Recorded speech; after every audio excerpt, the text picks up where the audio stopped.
اس کا لیے جب میں تیاری کر رہا تھا تو میں نے دیکھا کہ اتنا کچھ ہے کہ اگر ہم آج کی رات پوری لگائیں اس کے اوپر تو پھر بھی کم پڑ جائے گا، لیکن میں نے مختصراً کچھ باتیں ذکر کی ہیں، چونکہ ایسے حوالوں سے یا ایسے اوقات میں عام طور پر ایک سنجیدہ مسلمان اس حوالے سے پریشان رہتا ہے کہ اسے کیا کرنا چاہیے۔ تو بہت ساری افراد اور تفرید بھی دیکھنے میں آیا ہے، اس لیے ضروری ہے کہ ہم انشاءاللہ اس مسئلے کو کچھ حد تک جتنا ممکن ہو سکتا ہے سمجھیں، اور اگر آپ لوگوں نے ہمارا ساتھ دیا تو انشاءاللہ العزیز آپ کو اس کلاس کے آخر میں ایک اہم انشاءاللہ اطلاع بھی دی جائے گی اللہ تعالیٰ کی توفیق کے ساتھ۔ تو اقصی اور فلسطین سیشن، اس میں سب سے پہلے ہمیں یہ دیکھنا ہے کہ اقصی اور فلسطین یہ ہیں کیا چیز، ٹھیک ہے؟ یعنی ہم اس کے بارے میں جو پڑھ رہے ہیں یہ کیا چیز ہے اقصی اور فلسطین۔ دیکھیے، اقصی جو ہے یہ قرآن کریم کا لفظ ہے اور یہ مسجد اقصی کے اوپر بولا جاتا ہے۔ اللہ سبحانہ و تعالیٰ نے اس کا تذکرہ سورہ الاسراء کی پہلی آیت میں کیا۔ اس سورت کا نام الاسراء بھی ہے اور اس کو بنی اسرائیل بھی کہتے ہیں۔ تو پہلی آیت میں اللہ سبحانہ و تعالیٰ نے فرمایا بسم اللہ الرحمن الرحیم، سبحان الذي اسرا بعبده ليلا من المسجد الحرام الى المسجد الاقصى الذي باركنا حوله لنريه من آیاتنا انه هو السمیع البصیر، کہ وہ اللہ بہت پاک ہے جس نے اپنے بندے کو ایک ہی رات میں مسجد حرام سے مسجد اقصی کی سیر کرائی، تاکہ وہ مسجد اقصی جس کے ارد گرد کو ہم نے برکتوں سے نوازا ہوا ہے، تاکہ ہم اسے اپنی آیات اور اپنی نشانیاں دکھائیں۔ یقیناً وہ اللہ سبحانہ و تعالیٰ بہت خوب سننے والا اور بہت خوب دیکھنے والا ہے۔ یہ جو مسجد اقصی ہے یہ شام کے علاقے فلسطین میں، فلسطین کا شہر بیت المقدس ہے جسے بیت المقدس بھی کہتے ہیں، وہاں پر واقع ہے۔ امام ابن جریر طبری رحمہ اللہ نے فرمایا ہے کہ یہ جو مسجد اقصی ہے وہ ہوا بیت المقدس، یہ اصل میں بیت المقدس ہے، الذی ہوا ایلیا، جسے ایلیا بھی کہتے ہیں، معدن الانبیاء، یہ انبیاء کی سرزمین ہے، انبیاء کا منبع ہے، من لدن ابراہیم الخلیل، ابراہیم خلیل اللہ کے زمانے سے، یعنی ابراہیم علیہ السلام کے بعد تقریباً سارے انبیاء، اکثر انبیاء وہ شام میں ہی تشریف لائے۔ تو شام کا جو علاقہ ہے یہ بڑا مبارک علاقہ ہے، ہم انشاءاللہ العزیز اس کے اوپر مزید بھی دیکھیں گے۔ شام سے مراد آج والا ملک شام نہیں ہے، بلکہ اس شام کے علاقے میں فلسطین، آج والا جو شام کا علاقہ ہے یہ لبنان اور کچھ حد تک اردن کا علاقہ بھی شامل ہے، اور اس کے ساتھ وہ قابض علاقہ، مقبوضہ علاقہ جسے اسرائیل کہا جاتا ہے وہ بھی شام کا حصہ ہے۔ تو یہ جو سارا علاقہ ہے یہ اصل میں شام کہلاتا ہے۔ تو اس شام کے اندر ویسے تو یہ سارا ہی علاقہ بابرکت ہے، لیکن اس کے اندر خاص طور پر جو فلسطین کا علاقہ ہے، جو بیت المقدس کے ارد گرد کا علاقہ ہے، یہ بڑا مبارک ہے۔ تو اس علاقے میں اللہ سبحانہ و تعالیٰ نے نبیوں کا سلسلہ بھی جاری کیا اور بڑی برکتیں رکھیں۔ امام ابن جریر طبری کہتے ہیں وَلِهَذَا جَمَعُوا لَهُ هُنَاكَ، امام ابن کثیر کہتے ہیں وَلِهَذَا جَمَعُوا لَهُ هُنَاكَ كُلُّهُمْ، کہ چونکہ سارے انبیاء تقریباً اسی بیت المقدس کے علاقے کے تھے، اس لیے اللہ سبحانہ و تعالیٰ نے سارے انبیاء کو وہاں جمع کیا، اور یہ اشارہ ہے نبی کریم صلی اللہ علیہ وسلم کی امامت کی طرف۔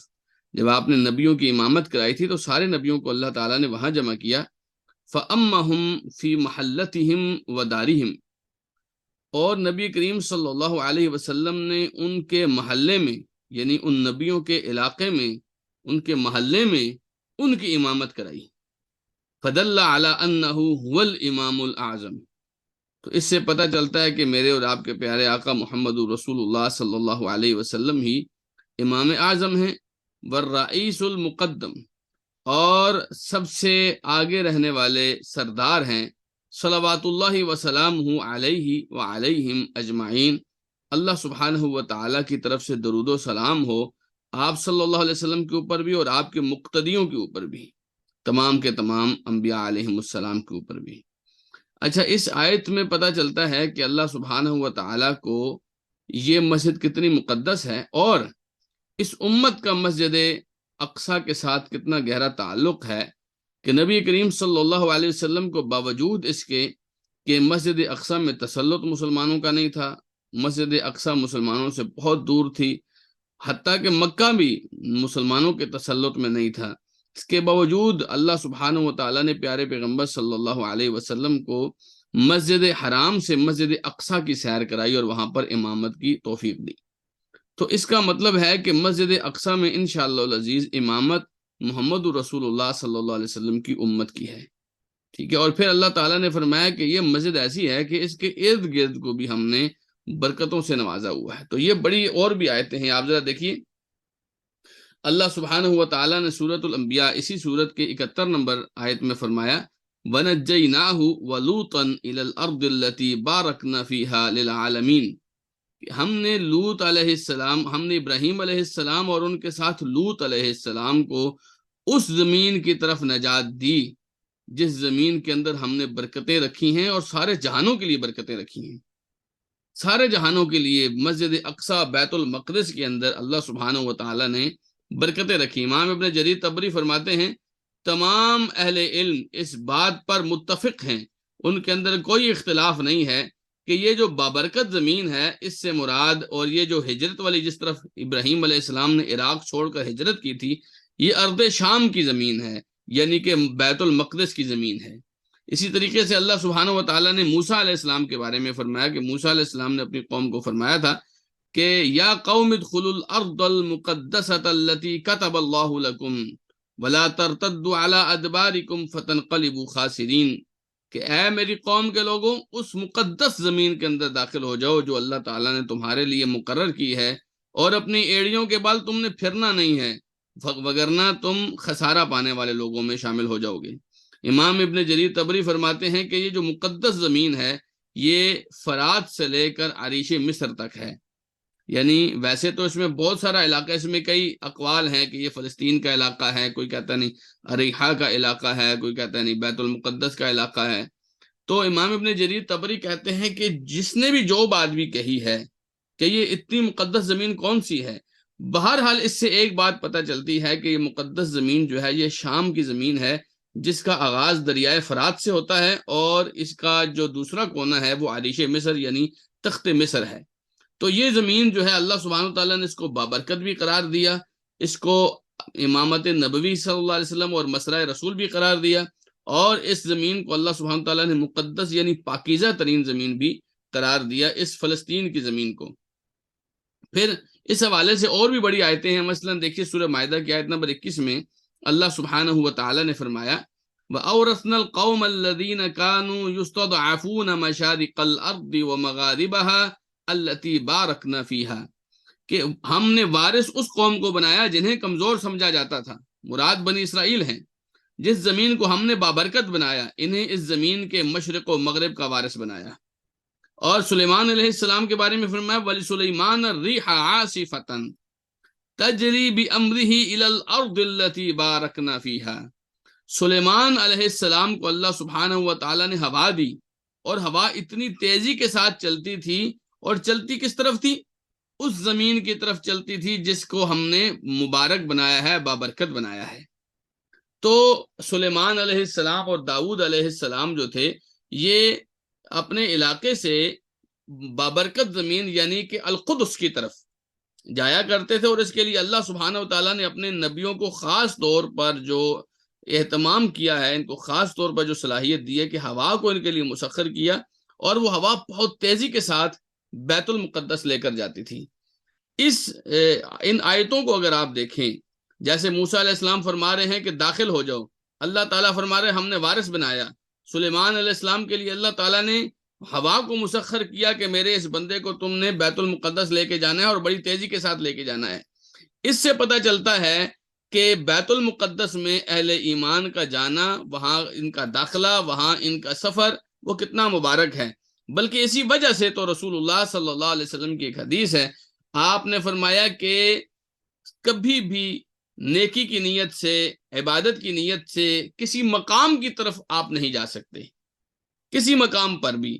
کسی آپ کہیں کہ میں فلاں حضرت صاحب کے پاس جا رہا ہوں، فلاں قبر پہ جا رہا ہوں، فلاں اس پہ، فرمایا نہیں جا سکتے۔ حتیٰ کہ آپ کسی مسجد کا ارادہ بھی نہیں کر سکتے سفر کے لیے، کہ میں یہاں سے فلاں مسجد کی طرف جا رہا ہوں، نہیں۔ آپ صرف نیکی کے لیے یا عبادت کی غرض سے 3 جگہوں کا قصد کر سکتے ہیں، جن میں سے ایک مسجد حرام ہے، مسجد حرام بیت اللہ، دوسری مسجد نبوی ہے، آپ رسول اللہ صلی اللہ علیہ وسلم کی مسجد کو دیکھنے کے لیے پاکستان سے وہاں جا سکتے ہیں۔ اسی طریقے سے تیسری جو ہے وہ مسجد اقصی ہے، اللہ سبحانہ و تعالیٰ نے اس مسجد کو ہمارے لیے ایسا بنایا ہے کہ ہم اس مسجد کو دیکھنے کے لیے یہاں سے وہاں جا سکتے ہیں، اللہ سبحانہ و تعالیٰ نے ہمیں اس کی اجازت دی ہے۔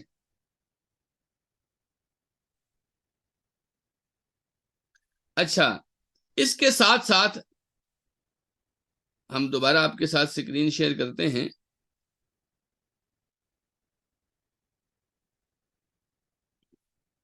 اس کے ساتھ ساتھ دیکھیے، امام عز ابن عبد السلام ہے جو شام ہی کے علاقے کے رہنے والے تھے، انہوں نے ایک بات ڈسکس کی ہے، کہتے ہیں کہ یہ جو اللہ تعالیٰ نے کئی آیتوں میں فرمایا ہے نا کہ برکت سے کیا مراد ہے، ہم نے اس علاقے کو بڑی برکتوں سے نوازا ہے، برکت سے کیا مراد ہے، یہ کون سی برکت ہے اللہ تعالیٰ نے جو اس علاقے میں رکھی ہے؟ تو اس میں 2 جو میجر علماء کے موقف ہیں، جو علماء کی تفسیر ہے اس برکت کے حوالے سے، تو 2 انہوں نے پوائنٹس رکھے ہیں۔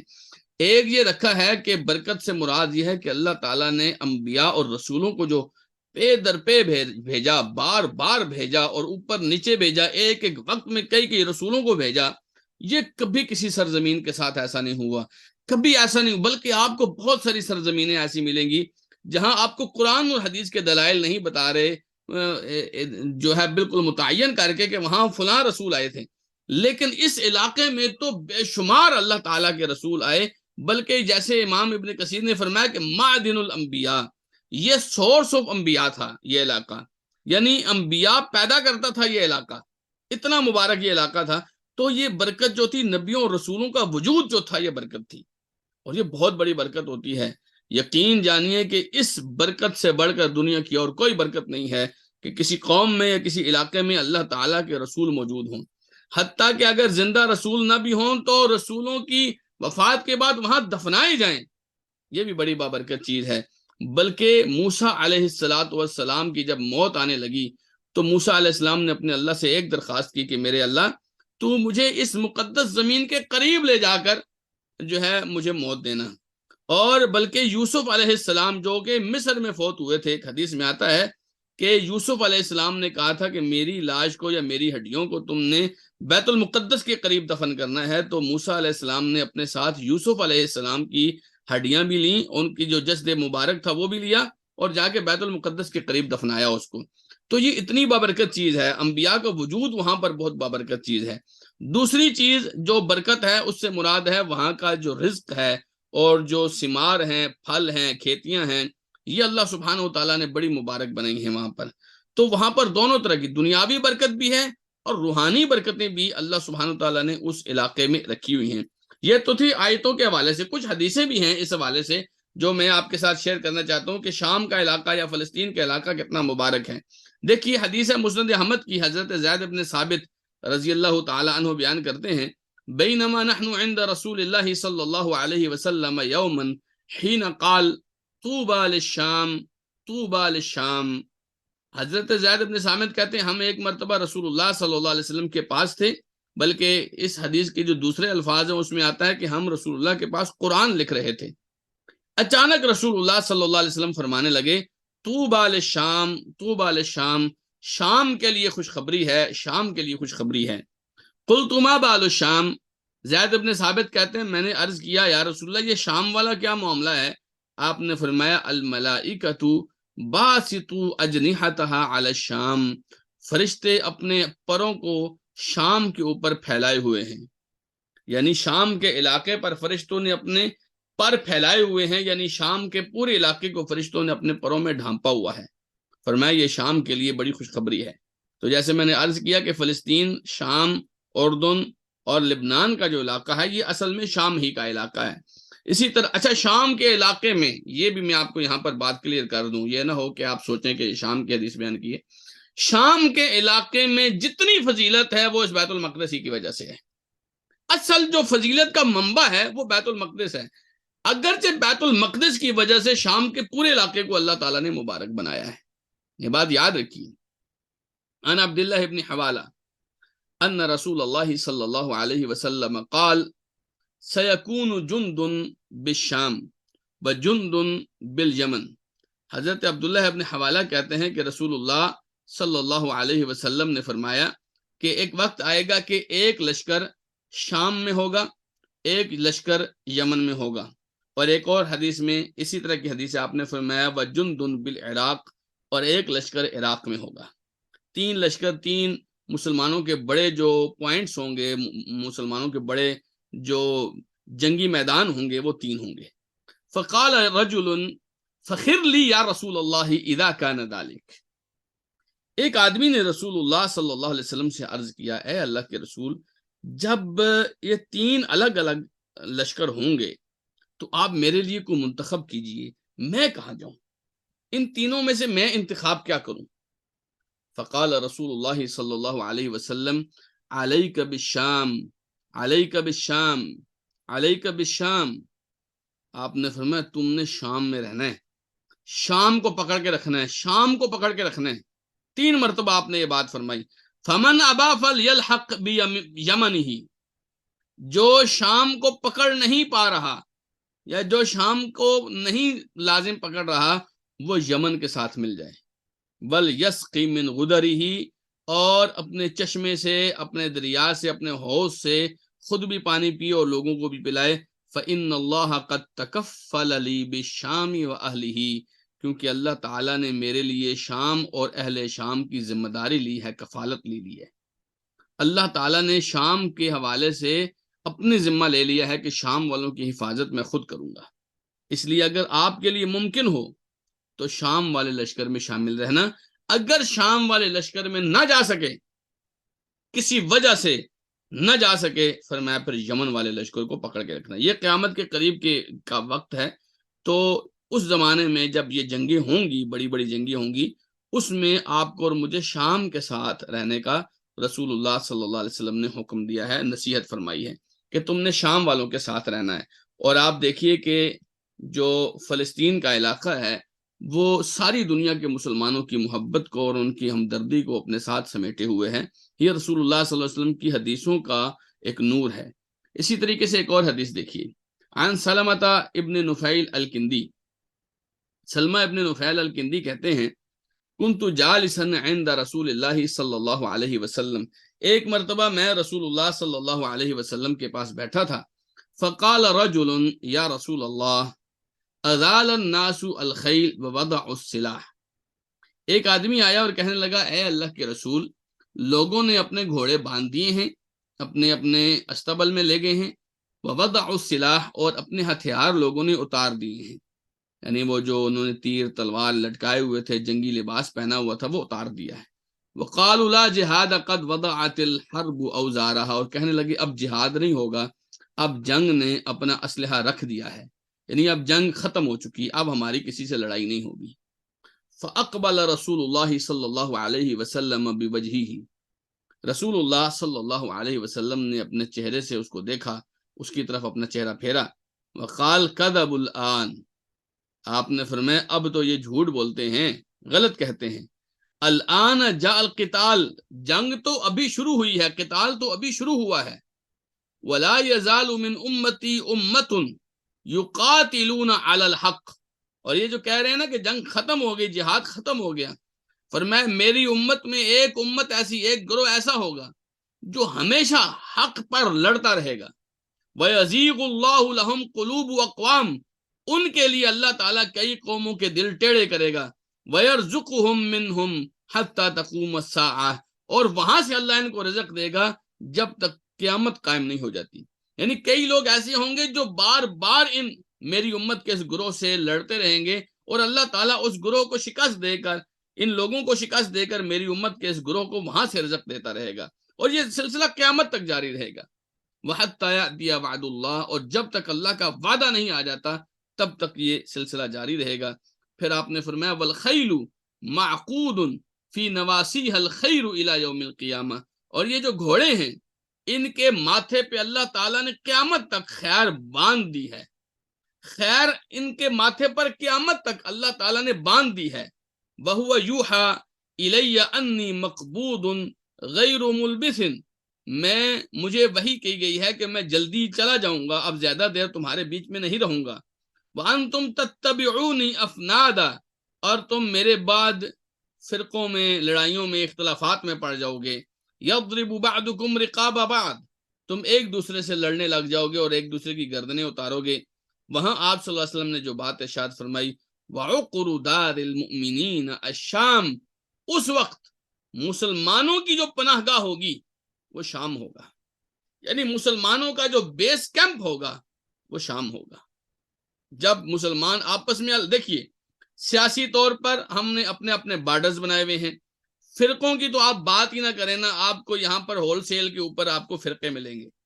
اسی طریقے سے ہم اپنے اپنی ذاتوں کے اندر ٹوٹے ہوئے ہیں، اپنے اپنے مفادات کے اندر ٹوٹے ہوئے ہیں، ہم اپنی سیاسی پارٹیوں میں ٹوٹے ہوئے ہیں، یعنی ہر طرح سے ہم بکھرے ہوئے ہیں اور ہم ایک دوسرے کے خلاف جا رہے ہیں۔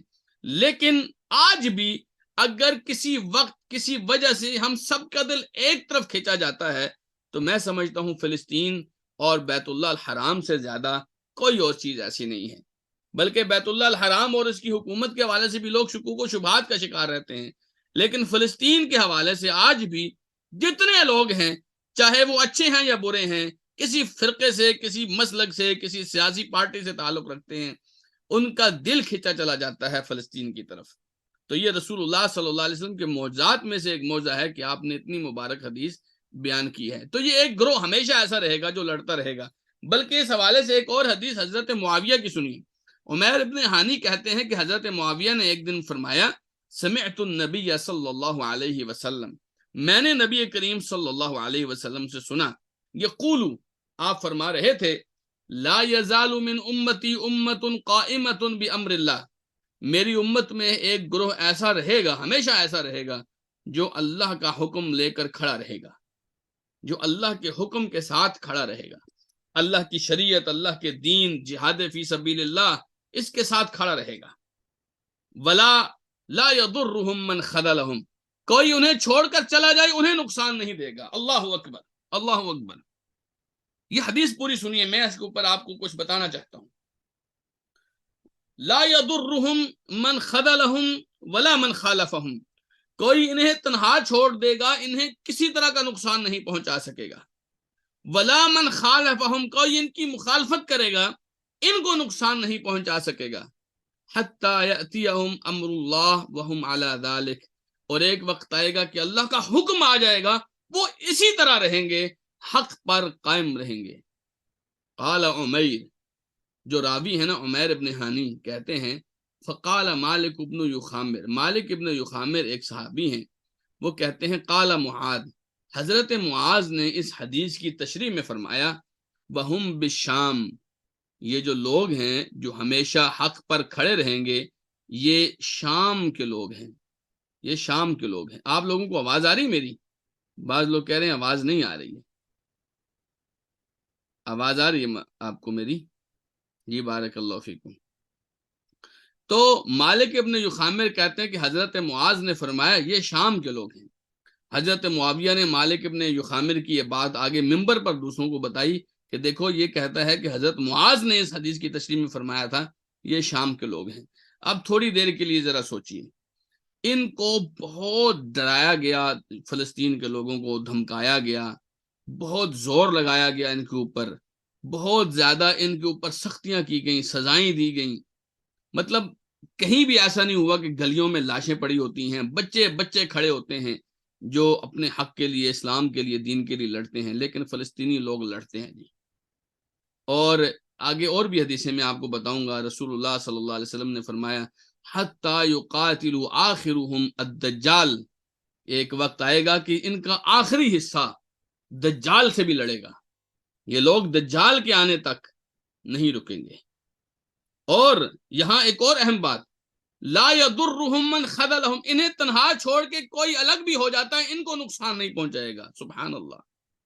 آپ اللہ پر یقین کیجئے کہ ساری دنیا کے مسلمانوں نے ان کو چھوڑ دیا، ان کے بالکل ساتھ لگتے ہیں مصر والے، انہوں نے ان کو چھوڑ دیا، شام والے انہوں نے ان کو چھوڑ دیا، اردن والے انہوں نے ان کو چھوڑ دیا، اسی طریقے سے ترکیہ والے انہوں نے ان کو چھوڑ دیا۔ چھوڑ دیا سے مراد یہ کہ یہ لڑ اکیلے رہے ہیں، لڑ کے کسی کا اسلحہ ان کے پاس نہیں آتا، کسی کی تلواریں ان کے پاس نہیں آتی، کسی کے ٹینک ان کے پاس نہیں آتے، کسی کا ایٹم بم ان کے پاس نہیں آتا، اکیلے لڑ رہے ہیں۔ لیکن آج تک ان کے جذبہ جہاد کو کوئی آدمی کم نہیں کر سکا۔ اور اللہ کے رسول صلی اللہ علیہ وسلم نے یہ فرمایا تھا، لا یضرهم من خذلهم، آپ ان کو چھوڑ کر بھی چلے جائیں، کوئی بھی ان کو چھوڑ کر چلا جائے گا ان کو نقصان نہیں پہنچا سکے گا، ولا من خالفهم، اور ان کی مخالفت کرنے والے کو بھی نقصان نہیں پہنچا۔ آپ اندازہ کیجئے کہ اسرائیل کے پاس کون سی ٹیکنالوجی نہیں ہے، اسرائیل کے پاس کون سا بم نہیں ہے، کون سا جہاز نہیں ہے، کون سی فوج نہیں ہے، امریکہ دھڑا دھڑ اپنی مدد اس کے لیے بھیج رہا ہے، لیکن ان لوگوں کو تکلیف نہیں پہنچا سکتے، ان لوگوں کو نقصان نہیں پہنچا سکتے۔ نقصان سے میری مراد ان کے جذبہ ایمانی کا نقصان، ان کے جذبہ جہاد کا نقصان، ان کے نظریے اور عقیدے کا نقصان ان کو نہیں پہنچا سکتے۔ ہاں، ان کو جب نقصان پہنچتا ہے، یہ جو تکلیفیں پہنچتی ہیں، اس کا ایک سبب اپنی ذاتی کمزوریاں، ایمان عمل کے اندر کمزوریاں ہوتی ہیں، وگرنہ دشمن آج تک ان کو جھکا نہیں سکا، ان کو ڈرا نہیں سکا۔ چھوٹے چھوٹے سے بچے، یقین وہ غلیلوں سے لے کر اور آج جو پنکھوں کے ساتھ اڑ اڑ کے جانے والے لوگ ہیں، یہ یقین جانیے یہ عام لوگ نہیں ہیں۔ اللہ کے رسول صلی اللہ علیہ وسلم کی بتائی ہوئی حدیثوں کے مطابق، بلکہ رسول اللہ صلی اللہ علیہ وسلم کے بتائے ہوئے علاقے کے مطابق، یہ بڑے مبارک علاقے کے لوگ ہیں۔ تو یہ اہل شام ہیں، یعنی اہل فلسطین ہیں، تو یہ بہت قیمتی لوگ ہیں اور جہاد کے ساتھ رہنے والے لوگ ہیں۔ اب آئیے ہم آپ کو بتاتے ہیں کہ اقصی اور فلسطین کے ساتھ ہمارا کیا تعلق ہے، مطلب ہم کیوں اقصی اور فلسطین کے لیے پریشان ہوتے ہیں، اس کے لیے ہم آنسو بہاتے ہیں۔ آپ اندازہ کیجئے، میں نے یہ جمعہ پڑھایا مسجد الاحسان کے اندر، تو جمعہ پڑھانے کے بعد جب میں بیٹھا تھا تو ایک سامنے، ہماری مسجد کے سامنے ایک سکول ہے، اس سکول کا ایک چوکیدار ہے، بالکل کالا سا پتلا سا، یعنی جس کو ہم پنجابی میں نہیں کہتے سنگل پسلی، بالکل پتلا سا تھا وہ، اور یعنی زیادہ نیک اور آپ کہیں کہ بہت دیندار تھا ایسا بھی نہیں تھا، داڑھی بھی کٹی ہوئی ہے اس کی۔ وہ آیا میرے پاس تو مجھے کہنے لگا، شیخ میں نے نا فلسطین جانا ہے جہاد کے لیے، آپ مجھے کسی طرح بھیج دیں۔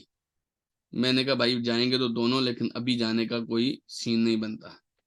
آپ یقین جانیے وہ رونے لگ گیا، اور اتنی دیر روتا رہا، اتنی دیر روتا رہا، کہتا ہے مجھ سے دیکھا نہیں جاتا۔ میں آپ کو بتاؤں کہ اپنی صورتحال بھی کچھ ایسی ہی ہے کہ اب تو میں نے وہ ویڈیوز اور وہ تصویریں دیکھنا ہی چھوڑ دیا ہے کہ ہم کیا کریں دیکھ کر۔ ہمارے اندر ہمت ہوتی، طاقت ہوتی، ہم اپنے ان بھائیوں کے ساتھ کھڑے ہوتے، ہم ان کے ایک زخم ان کو پہنچتا تو ایک زخم ہمیں پہنچتا، اور ہم انشاءاللہ قیامت والدین ان زخموں کو لے کر اپنے اس بھائی چارے اور اپنے اس دین کی محبت کو لے کر اللہ کے سامنے ثابت کرتے۔ تو بہرحال ہمیں یہ دیکھنا ہے کہ فلسطین کے ساتھ ہمارا تعلق کس بنیاد پر، کیسا تعلق ہے، کیوں تعلق ہے ہمارا ان کے ساتھ، ہم ان کو اتنا سپورٹ کیوں کریں، ہم ان کے لیے لوگوں کا بائیکاٹ کیوں کریں، ہم ان کے لیے اسرائیل کی مخالفت کیوں کریں۔ آج بھی پاکستان پر پابندیاں ہیں کیونکہ یہ اسرائیل کو نہیں مانتا۔ بڑے بڑے دعویٰ کرنے والے ملکوں نے اسرائیل کو تسلیم کیا ہے، پاکستان اور سعودی عرب نے اسرائیل کو ابھی تک تسلیم نہیں کیا ہے۔ تو لوگ آج بھی یہ چبھتا ہے پاکستان لوگوں کی نظروں میں کہ یہ ایسا کیوں ہے۔ تو میں بتاتا ہوں آپ کو ایسا کیوں ہے۔ دیکھیے، فلسطین کی جو زمین ہے یہ ارض مقدس ہے، جو اول روز سے مبارک اور پاکیزہ سرزمین ہے، اور آپ کو پتہ ہے اتنی مبارک زمین پلیدوں، مشرکوں، اللہ کا بیٹا بنانے والوں، ظالموں کے ہاتھ نہیں دی جا سکتی۔ اس کے لیے ضروری ہے کہ کچھ مبارک لوگ ہوں، پاکیزہ لوگ ہوں، ایمان والے لوگ ہوں، اللہ کے بندے ہوں، جو ہے زمین کے وارث ہوں۔ تو یہ ان کو نہیں دی جا سکتی جن لوگوں نے اللہ کے ساتھ ظلم کیا، اللہ سبحانہ و تعالیٰ کے رسولوں کے ساتھ ظلم کیا، اللہ سبحانہ و تعالیٰ کے دین کے ساتھ کھلواڑ کیا، اللہ کے رسولوں کو قتل کیا۔ ان لوگوں کو اللہ کی یہ مبارک زمین نہیں دی جا سکتی۔ تو یہ بڑی پاکیزہ زمین ہے۔ پھر یہ مبعث انبیاء ہے، ابراہیم خلیل اللہ کے بعد محمد رسول اللہ صلی اللہ علیہ وسلم تک سب کے سب لوگ تقریباً یہاں پر گئے ہیں۔ آپ دیکھیے مکہ کدھر اور مسجد اقصیٰ کدھر. رسول اللہ صلی اللہ علیہ وسلم کو اللہ تعالیٰ نے معجزانہ طور پر ایک ہی رات میں مکہ سے مسجد اقصیٰ کی سیر کرائی، کیونکہ محمد رسول اللہ صلی اللہ علیہ وسلم بھی رسولوں کے سلسلے کے ایک رسول تھے، آپ نے وہاں جانا تھا. تو یہ مبارک لوگ وہاں جاتے ہیں، تو ان مبارک لوگوں کے پیروکار ہی اس فلسطین کے ساتھ تعلق رکھنے والے ہیں. پھر یہ مسرائے رسول ہے. مسرائے رسول کا مطلب ہے کہ ہمارے پیغمبر صلی اللہ علیہ وسلم کو اسپیشل جس چیز کی سیر کرائے گی، جو دکھایا گیا، آپ یقین جانیے جیسے جنت دکھائی گئی، جیسے جہنم دکھائی گئی، ایسے مسجد اقصیٰ رسول اللہ صلی اللہ علیہ وسلم کو دکھائی گئی، اور یہیں سے آپ کو معراج پر لے جایا گیا. تو یہ ایسا ایک پوائنٹ ہے، ایسا ایک نقطہ ہے ہماری ایک محبت کا، کہ ہم اس کو کبھی بھی آسان نہیں لے سکتے، ایزی نہیں لے سکتے، ہم اس کے بارے میں غفلت نہیں برت سکتے. پھر ایک بہت بڑی بات یہ ہے کہ یہ ہمارا قبلہ اول ہے. ہم اس کی طرف منہ کر کے نماز پڑھتے رہے ہیں. جب نبی کریم صلی اللہ علیہ وسلم مکے میں تھے نا، تو مکے میں آپ صلی اللہ علیہ وسلم اس انداز میں کھڑے ہوتے تھے نماز کے لیے کہ راستے میں مسجد حرام بھی آتی تھی، بیت اللہ شریف بھی آتا تھا، اور اسی طرف مسجد اقصیٰ بھی ہوتی تھی. تو آپ صلی اللہ علیہ وسلم دونوں طرف نماز پڑھتے تھے. لیکن جب مدینہ گئے تو اب صورتحال ایسی ہو گئی کہ یا تو آپ مکے کی طرف رخ کر سکتے تھے یا بیت المقدس کی طرف رخ کر سکتے تھے. تو 16 مہینے رسول اللہ صلی اللہ علیہ وسلم نے نماز پڑھی بیت المقدس کی طرف منہ کر کے. 16 مہینے تک نبی کریم صلی اللہ علیہ وسلم نے اسی مسجد اقصیٰ کی طرف رخ کر کے نماز پڑھی. یہ ہمارا قبلہ اول ہے. ہماری نماز ہی قبول نہیں ہوتی تھی اگر ہم اس کی طرف رخ نہ کرتے. تو اب تو اللہ سبحانہ وتعالیٰ نے ہمارا رخ بیت اللہ کی طرف کر دیا، لیکن پہلا جو قبلہ تھا ہمارا وہ بیت المقدس تھا. تو ہم اس اپنے قبلے کو جو ہے وہ پلید لوگوں کے حوالے نہیں کر سکتے. ہمارے لیے جس قدر اہمیت اور شان بیت اللہ کی ہے، اسی طرح اہمیت اور شان بیت المقدس کی ہے.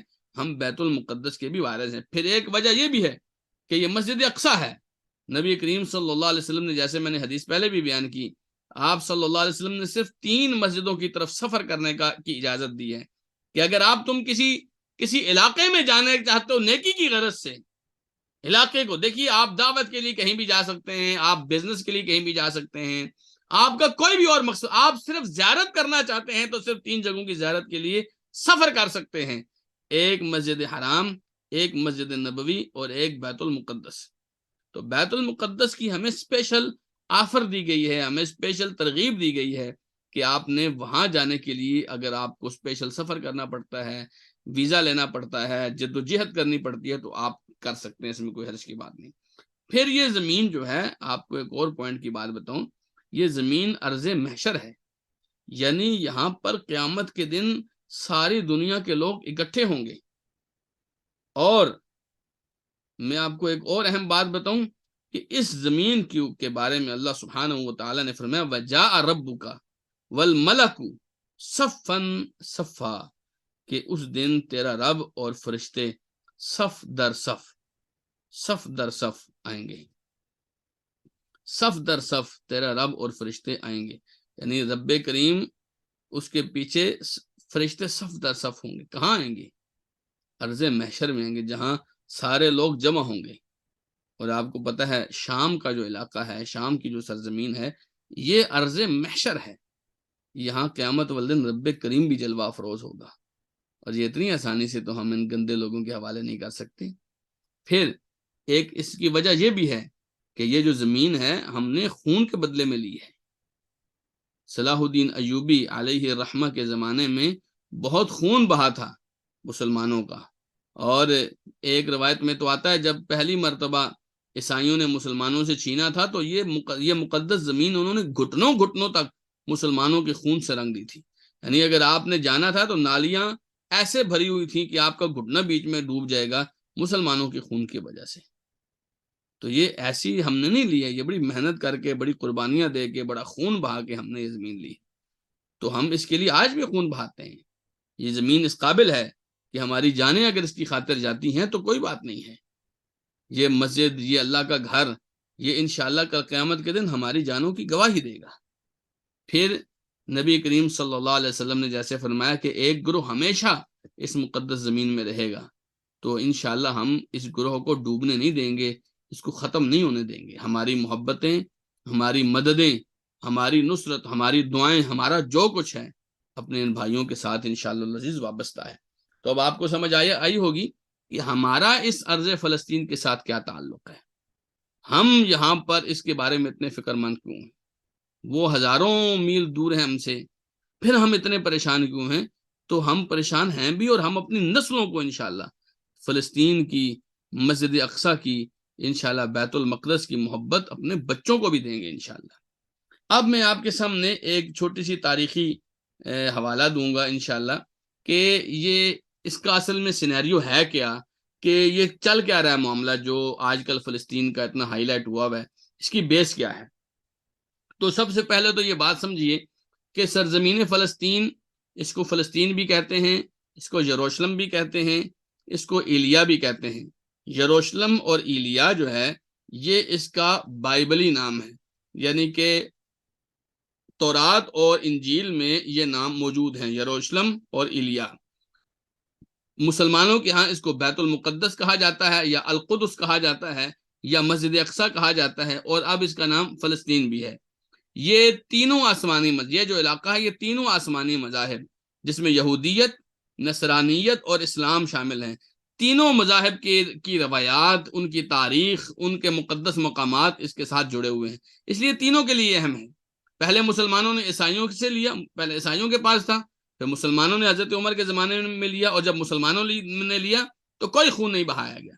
پھر صلیبی جنگیں ہوئیں اور عیسائی مسلط ہوئے اس کے اوپر، اور جیسے میں نے بتایا کہ عیسائیوں نے تو اس علاقے کو خون کے ساتھ رنگ دیا تھا۔ پھر عیسائیوں سے صلاح الدین ایوبی نے دوبارہ لیا، اب کی بار بھی لڑائی ہوئی لیکن اس قدر نہیں ہوئی، تھوڑی لڑائی ہوئی، اس کے بعد صلاح الدین ایوبی نے بہترین جنگی حکمت عملی کے ساتھ اس علاقے کو دوبارہ فتح کر لیا، اور اس وقت سے لے کر آج تک یہ سرزمین مسلمانوں کی ملکیت ہے، جبکہ اس کے مقابلے میں یہودیوں نے عالمی قوانین، انسانیت اور مذہبی روایات کو پس پش ڈالتے ہوئے اس پر 1948 سے ناجائز قبضہ کر رکھا ہے۔ یہ بات ہے 14 مئی 1948 کی، جب یہودیوں نے پہلے تو یہودیوں نے درخواستیں کی تھیں عثمانی سلطنت کے سے کہ ہمیں یہاں پر رہنے کے لیے کچھ زمین چاہیے۔ جب عثمانی سلطنت کمزور پڑی اور یہاں پر مصطفیٰ کمال پاشا جیسا انگریزی جو غلام ہے، ٹاؤٹ ہے، وہ آیا، تو اس نے یہودیوں کو یہ زمین بیچی، چلو اچھا تم زمین خرید سکتے ہو۔ تو انہوں نے پلاٹس لیے تھے وہاں پر، ان کی کوئی ملکیت، کوئی بادشاہت، کوئی ان کا جو ہے نا وہاں پر کوئی امپائر نہیں تھا، بلکہ ان کے پلاٹس تھے، بس ہمارے گھر ہیں، ہمارے پلاٹ ہیں، ہم نے وہاں پر رہنا ہے۔ تو ان کے پاس رہنے کے لیے گھر تھے، بس اس سے زیادہ کچھ نہیں تھا۔ انہوں نے آہستہ آہستہ آہستہ آہستہ انچ بائی انچ انہوں نے اس پر قبضہ جمایا، حتیٰ کہ 1948 میں 14 مئی 1948 میں انہوں نے اعلان کیا کہ ہمارا جو علاقہ ہے یہ ہماری ریاست ہے، اور جو دوسرا علاقہ ہے وہ فلسطین ہے، یہ اسرائیل ہے۔ جبکہ پاکستان نے آج تک اور سعودی عرب نے آج تک اس سارے علاقے کو فلسطین ہی شمار کیا ہے، ہم اسرائیل اس کو نہیں کہتے۔ اس لیے اگر آپ نے نوٹ کیا ہو تو پاکستانی پاسپورٹ پہ لکھا ہوا ہوتا ہے آپ ساری دنیا کے اندر یہ پاسپورٹ لے کر جا سکتے ہیں، لیکن اسرائیل میں نہیں جا سکتے۔ کیوں؟ کیونکہ اسرائیل میں ہمارا پاسپورٹ اس لیے نہیں کارآمد، ہم اسرائیل کو ریاست ہی تصور نہیں کرتے۔ اس کے مقابلے میں اسرائیل نے کیا کیا، یہودیوں نے کیا کیا، انہوں نے فلسطینیوں کے اوپر ظلم و ستم کے پہاڑ توڑنے شروع کر دیے۔ بلکہ بعض لوگوں کا تو یہ کہنا ہے کہ جب ہٹلر نے یہودیوں کو قتل کیا، اور تقریباً اس دنیا کے 90% یہودیوں کو اس نے قتل کر دیا تھا، اور یہ ہولو کاسٹ وغیرہ کے جو کچھ افواہیں ہیں، ویسے تو یہ افواہیں ہیں، لیکن اور اس کو یہ ہائی لائٹ کرتے ہیں کہ یہودی ایسے مرے، لیکن واقعی طور پر ہٹلر نے یہودیوں کو بہت مارا تھا۔ تو اس کے مقابلے میں ان کے پاس کوئی جگہ نہیں تھی، تو فلسطینیوں نے ان کو وہاں اپنے علاقے میں جگہ دی، اور اس کا ان کو خمیازہ یہ بھگتنا پڑا کہ یہودیوں نے اس پہ قبضہ کیا، اور فلسطینیوں کو چونکہ ان کے پاس مال و دولت تھی، اور ان کی مختلف حکومتوں میں ان کی جو ہے شراکت داری ہوتی تھی، تو ان کے پاس اسلحہ، طاقت تو ان کے پاس تھی، انہوں نے کیا کیا، فلسطین کے خلاف جو ہے وہ آہستہ آہستہ لوگ اس کے اوپر قبضہ شروع کر دیا، دہشت گردی کی، لاکھوں فلسطینیوں کو بے گھر کیا، غزہ کو مسلسل محاصرے میں رکھا، کیونکہ غزہ ہی وہ جگہ ہے جہاں پر بیت المقدس اس کے قریب واقع ہے، تو مسلسل اس کو محاصرے میں رکھا۔ اور زیادہ ظلم اس وقت ہوا جب ڈونلڈ ٹرمپ نے تل ابیب جو اسرائیل کا اس وقت دارالخلافہ کہلاتا تھا، اس نے یہ کہا کہ دارالخلافہ تل ابیب کی بجائے القدس ہونا چاہیے یہودیوں کا۔ تو اس نے کہا کہ اسرائیل کا جو دارالخلافہ ہے وہ القدس ہے. اس کو پوری دنیا نے تسلیم نہیں کیا، لیکن ڈونلڈ ٹرمپ نے، چونکہ یہ لوگ چودھری ہیں، انہوں نے کیا کیا کہ خود بخود اپنا سفارت خانہ اٹھا کے القدس لے گئے کہ یہ دارالخلافہ ہے. اب ان کے ہاں آفیشلی جو ہے اسرائیل جو ہے وہ القدس کا بھی بادشاہ بن گیا کہ القدس بھی ہمارا ہے. تو یہ حق ان کو خود ہی ایک دوسرے کو یہ دیتے رہے. آج تک قوانین نے ان کو یہ والے جو حق ہیں وہ نہیں دیے. اس دوران یہ جتنا بھی دہشت گردیاں کرتے رہے، اس دوران بہرحال وہ لوگ جن کے گھر اجڑے، وہ لوگ جن کے بچے شہید ہوئے، جن کے بڑے شہید ہوئے، اور وہ لوگ جو اس القدس کے محافظ اپنے آپ کو کہلاتے ہیں، انہوں نے بہرحال ان یہودیوں کے مقابلے میں ریزسٹنس پیش کی، جس میں سب سے بڑا نام آتا ہے حماس کا. حماس ایک تنظیم ہے، جہادی تنظیم ہے، جو سیاسی بھی ہے اور اسلحہ بردار تنظیم بھی ہے، اور عام طور پہ اسرائیل کے خلاف یہ کاروائیاں کرتے رہتے ہیں. اچھا، ان کی کاروائیوں میں ضروری نہیں کہ آپ کو ہر پالیسی کے ساتھ اتفاق ہو، بسا اوقات ان کی کاروائیوں کی وجہ سے نقصان بھی عام فلسطینی شہریوں کو ہوتا ہے. لیکن بہرحال یہ ایک احتجاجی اور ایک جو ہے دفاعی پوزیشن میں یہ تنظیم ایک کارآمد کام کر رہی ہے. اگر یہ نہ ہو، عین ممکن ہے آپ کو فلسطین دنیا کے نقشے سے نظر ہی نہ آئے، یہ نہ ہو تو اس لیے یہ لوگ ہیں جو آج تک ڈٹے ہوئے ہیں، جس بھی حد تک ڈٹے ہوئے ہیں. ان کے پاس کچھ بھی نہیں ہے، پھر ڈٹے ہوئے ہیں، لیکن ڈٹے ہوئے ہیں. اور اسی سلسلے کی ایک کڑی تھی 7 اکتوبر 2023 کو، جب حماس نے 5000 سے زیادہ راکٹ جو ہے وہ اسرائیل میں داغے تھے، اسرائیل میں اس کو وار کیے تھے. تو یہ طوفان الاقصی کا انہوں نے آپریشن طوفان الاقصی نام دیا کہ ہم نے اسرائیل کو کیا. اور اسرائیل بعض لوگ یہ سمجھ رہے ہیں، جیسے مولانا فضل الرحمان کا بھی بیان آیا کہ جو ہے آپ عام عوام کو کچھ نہ کہیں، یہ وہ. آپ دیکھیے کہ اب بھی اس وقت بھی جو فلسطین میں لوگ مر رہے ہیں وہ عام عوام ہیں. اور یاد رکھیے، عام عوام ہمارے ہاں ہوتے ہیں، عام عوام جو ہے، جو پبلک ہے وہ ہمارے ہاں ہوتی ہے. جو اسرائیل ہے اس میں کوئی بھی عام آدمی نہیں ہے. اس میں میٹرک پاس اسٹوڈنٹ کے لیے لازمی ہے کہ اسلحے کا علم ہو، اس کو اسلحہ چلانا جانتا ہو، وہ جو فنون حرب ہیں اس کو جانتا ہو، ان کو سکھایا جاتا ہے. ان میں ان کا ہر آدمی فوجی ہے، ہر آدمی لڑاکا ہے. تو وہ عام عوام کبھی بھی نہیں ہے جن کے بارے میں ہم یہ سوچ رہے ہوتے ہیں نا کہ آپ نے پبلک کو نقصان پہنچایا، تو وہ پبلک نہیں ہوتے. اور اس کے مقابلے میں وہ ہماری پبلک کو کتنا نقصان پہنچاتے ہیں یہ آپ کے سامنے ہے. اس کے بارے میں تو میرے خیال میں مجھ سے زیادہ ان یہودیوں اور ان عیسائیوں کا میڈیا آپ کو بتا رہا ہوتا ہے کہ کتنے لوگ مرے ہیں. ٹھیک ہے، تو ان کی ہاں عام عوام کچھ بھی نہیں ہوتا. طوفان الاقصی جو حماس نے جو آپریشن کیا تھا اس میں 1500 یہودی مارے تھے. واپسی پہ ان کے 1800 جو مسلمان ہیں انہوں نے ابھی تک مارے، اور اس کی ابھی بھی بمباری جاری ہے. اور اس کے اوپر آپ مزید یہ دیکھیے کہ امریکہ نے اور بہت سارے ممالک نے اسرائیل کا ساتھ دیا، جبکہ مقابلے میں مسلمانوں کا کوئی ملک بھی سوائے مذمتی بیانوں کے آگے نہیں بڑھ سکا. کوئی اور مذمتی بیانوں سے زیادہ کسی نے بھی کچھ نہیں کیا. حتیٰ کہ پاکستان کی بڑی بڑی میزائل ٹیکنالوجیز اور ایٹم بم اور کیا کچھ نہیں ہے، اور ترکی کتنی بڑی فوج ہے، اور شام جس نے مسلمانوں کا دلیہ کر دیا تھا وہ بھی اس کے ساتھ بارڈر میں لگتا ہے، لیکن کسی نے بھی ان کا ساتھ نہیں دیا، فلسطینیوں کا ساتھ نہیں دیا. اب آج آ کر لبنان کا کوئی حزب اللہ کی جماعت ہے، اس کی طرف سے کچھ بیانات آ رہے ہیں، لیکن وہ بھی اس قدر تھوڑا ہے کہ یوں سمجھیے کہ وہ صرف اپنی تکلیف کو زیادہ کرنے والی بات ہے. حکومتی لیول پر کچھ بھی ابھی تک نہیں ہو سکا ہے. یہ ہماری حالت ہے جو ہمارا اس کے ساتھ تعلق ہے. جبکہ نبی کریم صلی اللہ علیہ وسلم نے فرمایا ہے کہ لا تزال طائفۃ من امتی یقاتلون علی الحق ظاہرین علی من ناوأهم حتی یقاتلوا آخرهم المسیح الدجال. آپ نے فرمایا میری امت کا ایک گروہ ہمیشہ حق کے ساتھ لڑتا رہے گا، اپنے مخالفوں کے ساتھ برسر پیکار رہے گا، یہاں تک کہ آخری آدمی ان کا مسیح دجال کے ساتھ لڑے گا.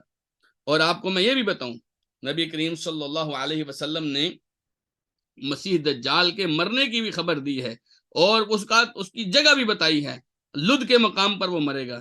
تو یہ سارے علاقے اسرائیل اور فلسطین کے اندر ہی ہیں. تو آپ سوچئے کہ یہ جو گروہ ہے جس کے بارے میں رسول اللہ صلی اللہ علیہ وسلم بتا رہے ہیں کہ آخری آدمی، اس گروہ کا آخری آدمی دجال کے خلاف لڑے گا، تو یہ آخری آدمی کون ہوگا، کس علاقے کا ہوگا، کون سی قوم کے لوگ ہیں؟ یہ فلسطین کے اور القدس کے لوگ ہیں جو لڑ رہے ہیں.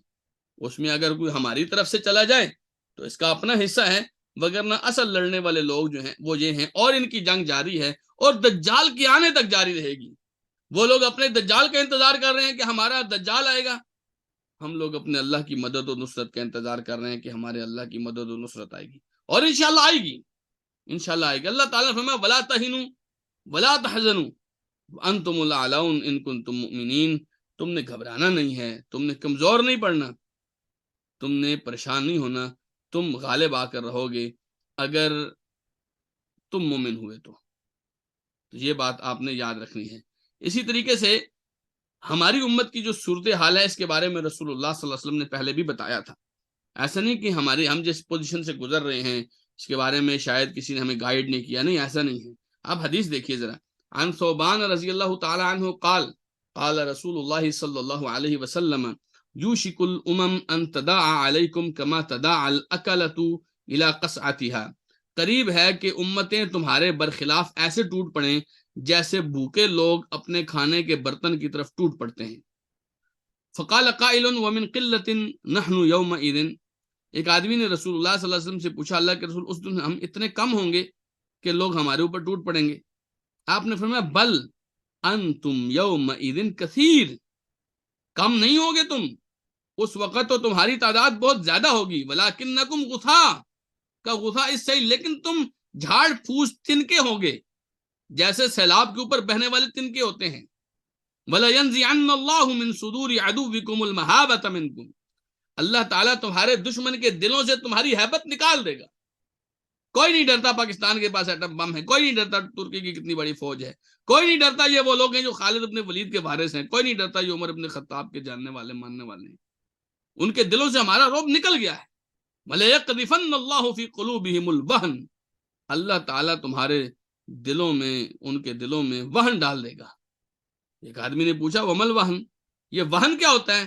آپ نے فرمایا حب الدنیا وکراہیت الموت، دنیا کی محبت، دنیا کی محبت۔ سبحان اللہ، آپ اندازہ کیجئے ان دنوں میں، جن دنوں میں ہماری ایک پوری روحانی قوت لگی ہوئی ہے اور ہم روزانہ کی بنیاد پر چیتھڑے اور لاشیں دیکھتے ہیں، ان دنوں میں بھی ہم دنیا پرستی کے اندر مشغول ہیں، اور ان دنوں میں بھی ہمارے دل میں کبھی نہیں آیا کہ ہم اللہ کے لیے لڑیں، اللہ کے لیے مریں۔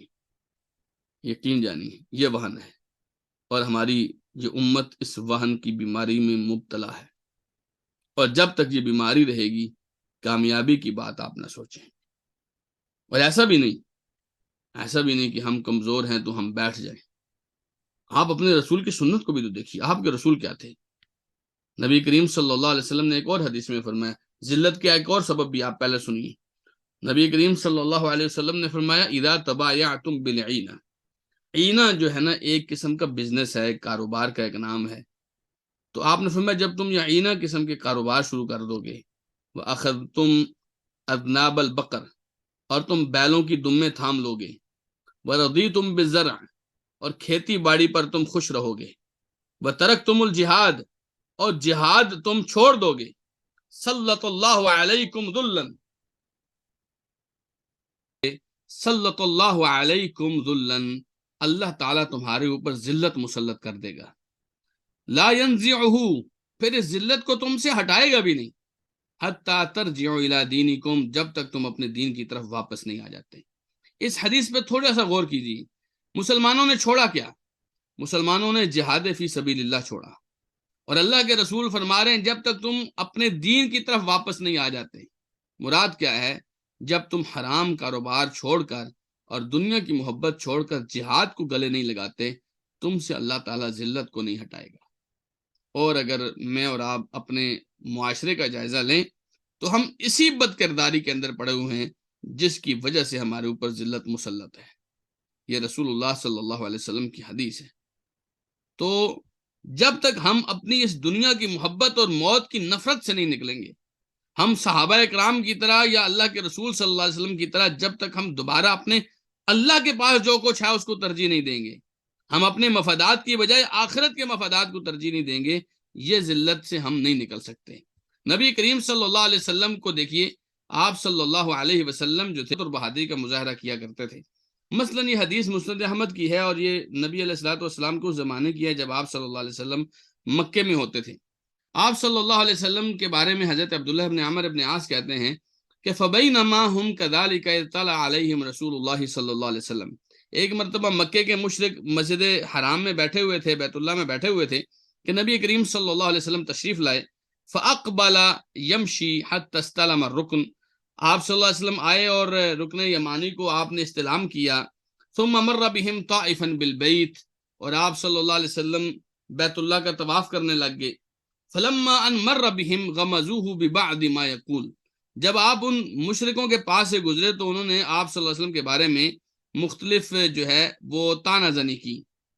تو آپ صلی اللہ علیہ وسلم، حضرت عبداللہ بن عمر کہتے ہیں فعرفت ذلك فی وجہہ، میں نے یہ بات نبی کریم صلی اللہ علیہ وسلم کے چہرے پر بھی اس کے اثرات دیکھے۔ ثم مضى، آپ صلی اللہ علیہ وسلم پھر چل گئے۔ پھر اگلی دفعہ جب چکر لگاتے لگاتے ان کے پاس سے گزرے تو انہوں نے پھر نبی علیہ الصلوۃ والسلام کے بارے میں ایسی گفتگو کی، آپ پھر چل پڑے۔ اب تیسری مرتبہ جب وہ نبی علیہ السلام کے بارے میں انہوں نے ایسی بات کہی تو آپ رک گئے۔ آپ صلی اللہ علیہ وسلم نے فرمایا تسمعون یا معشر قریش، قریش کے لوگوں تم میری بات سن رہے ہو؟ آپ نے فرمایا اما والذی نفس محمد بیدہ لقد جئتکم بالذبح، اس ذات کی قسم جس کے ہاتھ میں میری جان ہے، میں تمہارے پاس ذبح کا پیغام لے کر آیا ہوں، یعنی میں تمہیں ذبح کرنے کے لیے آیا ہوں۔ نعوذ باللہ من ذالک، ہم جس بزدلی سے گزر رہے ہیں اللہ تعالیٰ کی پناہ۔ نبی کریم صلی اللہ علیہ وسلم اکیلے تھے جی، اور اس حدیث میں اس کے بعد کا واقعہ آتا ہے کہ انہوں نے نبی کریم صلی اللہ علیہ وسلم کو اگلے دن بہت مارا تھا۔ وہ غالب تھے، تعداد میں زیادہ تھے، عدد میں زیادہ تھے، قوت میں زیادہ تھے، وہ بات کرتے تھے تو لوگ ان کی بات کی ہاں میں ہاں ملاتے تھے، چاہتے ہوئے بھی اور نہ چاہتے ہوئے بھی۔ لیکن نبی کریم صلی اللہ علیہ وسلم کے پاس ایمان تھا، جرأت تھی، سنت رسول صلی اللہ علیہ وسلم، یعنی جب ہم کہتے ہیں نا کہ لقد کان لکم فی رسول اللہ اسوۃ حسنہ، اس میں صرف رفع الیدین شامل نہیں ہے، اس میں صرف رسول اللہ صلی اللہ علیہ وسلم کے کہنے پر شلوار ٹخنوں سے اونچا کرنا شامل نہیں ہے، اگرچہ یہ سنتیں ہیں، لیکن یہ آیت جس تناظر میں نازل ہوئی وہ جہاد فی سبیل اللہ ہے۔ اگر ہم جہاد فی سبیل اللہ سے کتراتے ہیں تو اس کا مطلب ہے ہم رسول اللہ کے طریقے سے کتراتے ہیں۔ آپ صلی اللہ علیہ وسلم اکیلے تھے نہیں، اور کہہ رہے تھے میں تمہیں ذبح کرنے کا پیغام لے کے آؤں، یہ جرأت ہونی چاہیے ہمارے بیچ میں۔ فاخذت القوم کلمتہ حتی ما فیہم رجل الا کأن علی رأسہ طائر واقع۔ حضرت عبداللہ ابن عمر کہتے ہیں جب آپ نے یہ بات ارشاد فرمائی تو وہ لوگ اس طرح گھبرا گئے، اور اچانک ان کو ایسے ساکت ہو گئے وہ کہ لگتا تھا کہ ہر کسی کے سر پر ایک پرندہ بیٹھا ہے، اس لیے وہ سر نہیں ہلا رہا۔ حتی ان اشدہم فیہ وطأۃ قبل ذلک لیرفعہ باحسن ما یجد من القول، جو آدمی اس سے پہلے سخت ترین باتیں کر رہا تھا نا، وہ بھی اب رسول اللہ کی یہ بات سن کر اتنا گھبرا گیا تھا کہ اب وہ نبی علیہ الصلوۃ والسلام کے سامنے اچھی سے اچھی بات کرنے لگ گیا، اور کہنے لگے انصرف ابو القاسم فواللہ ما کنت جہولا، ابو القاسم آپ جائیے، آپ کوئی جاہل تھوڑے ہی کہ ان لوگوں کے ساتھ بات کریں گے۔ آپ اندازہ کیجئے جب آپ کا ایمان مضبوط ہونا، پھر بڑے سے بڑا دشمن، غالب سے غالب دشمن، طاقتور ترین دشمن آپ کے سامنے گھبراتا ہے، لیکن ہمارے سامنے نہیں گھبراتے۔ ہمارے سامنے کیوں نہیں لوگ گھبراتے؟ کیونکہ ہم نے اللہ سے ڈرنا چھوڑ دیا ہے، ہمارے دل میں ایمان نہیں ہے۔ اللہ سبحانہ و تعالیٰ نے فرمایا نا انتم الاعلون ان کنتم مؤمنین، اگر تم مومن ہوئے نا تو تم غالب رہو گے، اور ہم مغلوب جو ہوئے ہمارے اس ایمان کی کمزوریوں کی وجہ سے، ہمارے ان عقیدے کی کمزوریوں کی وجہ سے، ہماری ان بدعتوں کی وجہ سے، ہمارے اس بھائی چارے کو چھوڑنے کی وجہ سے ہم کمزور ہوئے۔ تو ان باتوں کو ذہن میں رکھیے۔ پھر اس کے بعد ایک یہ بھی بات ذہن میں رکھیے، ہمارے ہاں بعض لوگ یہ سمجھتے ہیں کہ اچھا اب ہم دعائیں کرنے کے لیے رہ گئے، ہم سے اور کچھ نہیں ہوتا تو ہم دعائیں کریں۔ نہیں، یہ بہت غلط نظریہ ہے، یہ بہت غلط نظریہ ہے۔ حدیث سنیے، بدر کی لڑائی، آپ بدر کی لڑائی کی بیس اور جو بنیاد تھی وہ رسول اللہ صلی اللہ علیہ وسلم کی دعائیں تھی، جو فتح کی بنیاد تھی وہ رسول اللہ صلی اللہ علیہ وسلم کی دعائیں تھی۔ حدیث ہے، حضرت عمر ابن خطاب رضی اللہ تعالیٰ عنہ کہتے ہیں لما کان یوم بدر نظر رسول اللہ صلی اللہ علیہ وسلم الی المشرکین وہم الف، جب بدر کا دن تھا تو نبی کریم صلی اللہ علیہ وسلم نے مشرکوں کو دیکھا، وہ 1000 تھے، واصحابہ 319 رجلا، اور آپ کے جو ساتھی تھے وہ 319 تھے، 319۔ فاستقبل نبی اللہ صلی اللہ علیہ وسلم القبلۃ ثم مد یدیہ فجعل یہتف بربہ، کہتے ہیں کہ نبی علیہ السلام نے کیا کیا، قبلے کی طرف رخ کیا، اپنے ہاتھوں کو اٹھایا اور اپنے رب کو پکارنے لگے۔ یہتف کا مطلب ہوتا ہے زور زور سے کسی کو بلانا، اپنے اللہ کے سامنے گڑ گڑانے لگے، اس کو پکارنے لگے، اس کو بلانے لگے۔ اللہم انجز لی ما وعدتنی، اللہ تو نے مجھ سے جو وعدہ کیا ہے وہ وعدہ پورا کر۔ اللہم آتی ما وعدتنی، اللہ تو نے جو مجھ سے وعدہ کیا ہے وہ عطا کر۔ اللہم ان تہلک ہذہ العصابۃ من اہل الاسلام فلا تعبد فی الارض، اللہ اگر یہ اہل اسلام کا ایک چھوٹا سا گروہ آج ہلاک ہو گیا تو زمین پر تیری عبادت کوئی نہیں کرے گا۔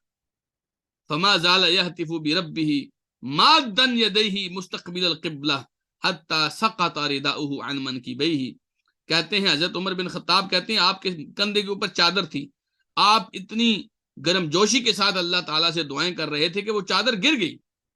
تب حضرت ابو بکر آئے، انہوں نے چادر اٹھا کے آپ کے کندھوں پہ ڈالی اور آپ کو پکڑ کے کہنے لگے یا نبی اللہ کفا کا مناشدت کا ربک، کہ اللہ کے رسول اب آپ نے اپنے رب کو بہت پکار لیا ہے۔ سینجز لک ما وعدک، اللہ نے آپ سے جو وعدہ کیا ہے وہ اللہ پورا کرے گا۔ پھر اللہ تعالیٰ نے یہ آیت اتاری تھی، اذ تستغیثون ربکم فاستجاب لکم انی ممدکم بألف من الملائکۃ مردفین، کہ جب تم اپنے رب سے مدد مانگ رہے تھے تو اس نے تمہاری دعا قبول کی اور 1000 فرشتے اس نے پے در پہ بھیج کر تمہاری مدد کی۔ فامد اللہ بالملائکہ، حضرت عمر کہتے ہیں اللہ تعالیٰ نے اپنے فرشتے بھیج کر نبی کریم صلی اللہ علیہ وسلم کی مدد کی۔ تو یہ انداز دیکھیے آپ کہ نبی علیہ الصلوۃ والسلام نے دعائیں مانگی، آپ بھی اور میں بھی ہم دعائیں مانگ سکتے ہیں، ہم اویئرنس دے سکتے ہیں، ہم جگا سکتے ہیں، ہم جذبہ جہاد کو اپنے اندر اجاگر کر سکتے ہیں، ہم اپنے آپ کو تیار کر سکتے ہیں۔ پتہ ہے ایک مقام پہ سورۃ توبہ میں اللہ سبحانہ تعالیٰ نے فرمایا کہ وَإِنْ أَرَادُوا الْخُرُوجَ لَأَعَدُّوا لَهُ عُدَّةً، اگر یہ لوگ اللہ کے لیے جہاد کرنا چاہتے تو جہاد کی تیاری کم سے کم کر کے رکھتے۔ تو جہاد کی تیاریاں، جہاد کے لیے ذہن سازی، جہاد کے لیے نسل سازی، یہ بڑی ضروری چیزیں ہیں۔ تو آج کا ہمارا وقت مکمل ہوتا ہے تو ہم نے ایک دو چیزیں اور بیان کرنی تھی، وہ نہیں کر رہے، لیکن جیسے میں نے آپ سے وعدہ کیا تھا کہ ہم آپ کو ایک اہم ترین اطلاع دیں گے انشاءاللہ۔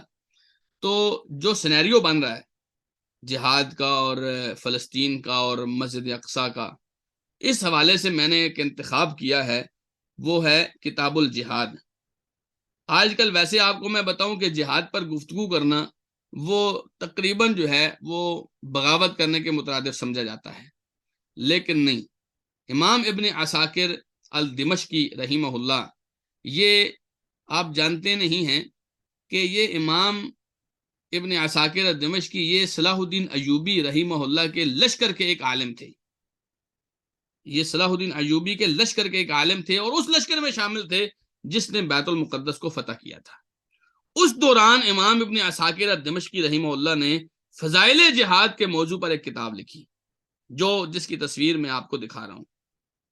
تو ان کی اس کتاب کو بہت پذیرائی ملی، ان کی اس کتاب کی وجہ سے لوگوں کے اندر ایک موٹیویشن آئی، ان کی اس کتاب کی وجہ سے۔ ہمارے ہاں تو نور جہاں چلتی ہے نا جی، ہمارے ہاں تو اور چیز، لیکن سلف کے زمانے میں، صلاح الدین ایوبی کے زمانے میں جو بیت المقدس فتح کرنے والی روحیں تھیں، وہ اللہ اس کے رسول صلی اللہ علیہ وسلم کے فرامین سن کر موٹیویٹ ہوتے تھے۔